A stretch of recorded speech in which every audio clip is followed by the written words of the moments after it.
Olá, sejam todos bem-vindos. Sou a professora Gabriela Moreira e do curso de Pedagogia. Hoje eu trouxe o seguinte tema para vocês: a modernidade e o fortalecimento da burguesia e a educação. No decorrer dos slides, vamos entender mais sobre esse assunto.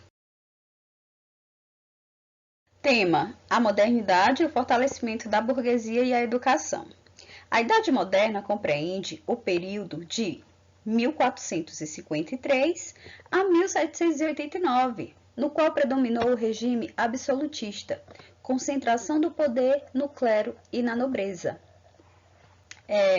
Esse regime ele findou com a Revolução Francesa em 1789, como mostra a figura ao lado, e que defendia os ideais de liberdade, igualdade, fraternidade, contra os privilégios hereditários da nobreza, visando a ascensão dos burgueses, que propõe a igualdade de direitos e oportunidades, fundamentados no liberalismo.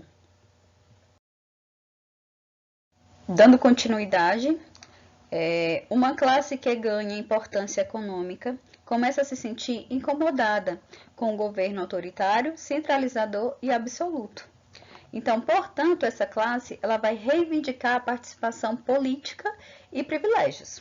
Dessa forma, aciona massas, a população que era empobrecida e descontente, ela vai se levantar contra a monarquia.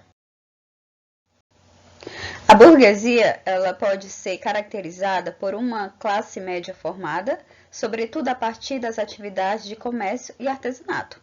Como vocês podem observar aí na imagem acima, temos comércio e artesanato e a população trabalhando. O termo burguesia, ela designa a classe social dominante do sistema capitalista e está formada por proprietários de bens ou capitais.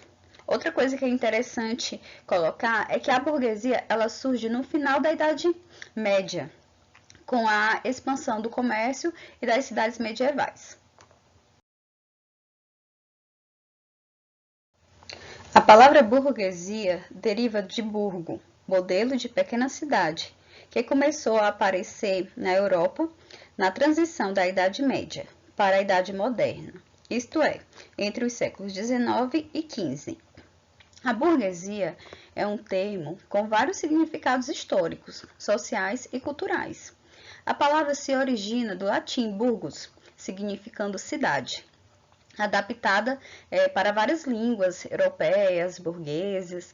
Por extensão, eram os habitantes dos burgos, em oposição aos habitantes do campo. Outra coisa interessante é que a burguesia é uma classe social do regime capitalista, onde seus membros são os proprietários do capital, ou seja, comerciantes, industriais, proprietários de terra, de imóveis, os possuidores de riquezas e os meios de produção. Uns pagavam taxas e impostos ao senhor feudal, pois estavam em áreas de seu domínio. Em contrapartida, os burgueses exigiam a liberdade e o livre comércio, que preservaram a autonomia dos cidadãos diante do poder do senhor feudal.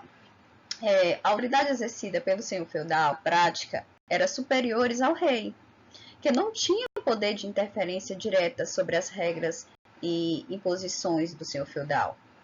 No interior das suas propriedades, portanto, assinalados o feudalismo como modelo promotor de um poder político descentralizado.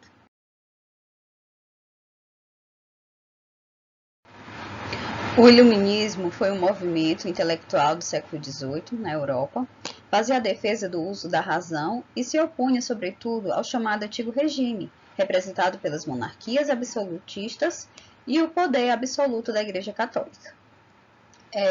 Esse movimento ele promoveu mudanças políticas, econômicas e sociais, baseadas nos ideais de liberdade, igualdade e fraternidade. O iluminismo ele tinha o apoio da burguesia, pois os pensadores e os burgueses tinham interesses comuns. Dessa forma, o iluminismo defendia a liberdade econômica, sem a intervenção do Estado, o antropocentrismo a partir do uso da razão e do avanço da ciência. Alguns reis, com o intuito de se manterem no poder, aceitavam algumas ideias iluministas. Eles ficavam conhecidos como despotas esclarecidos. O rei de Portugal, Dom José I, que reinou de 1750 a 1777, era um deles, como vocês podem observar na imagem ao lado.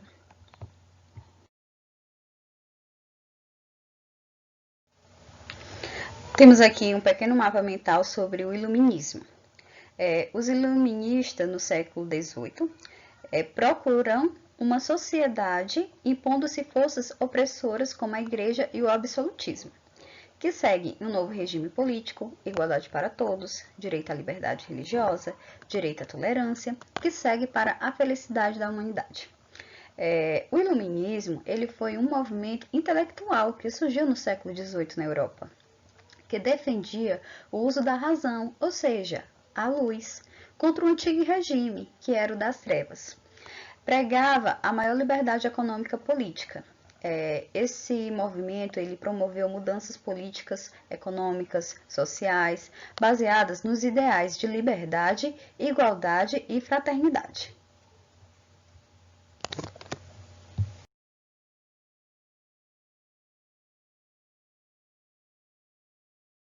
Muito obrigada pela atenção, espero que tenham compreendido um pouco do que eu tentei passar e até a próxima aula.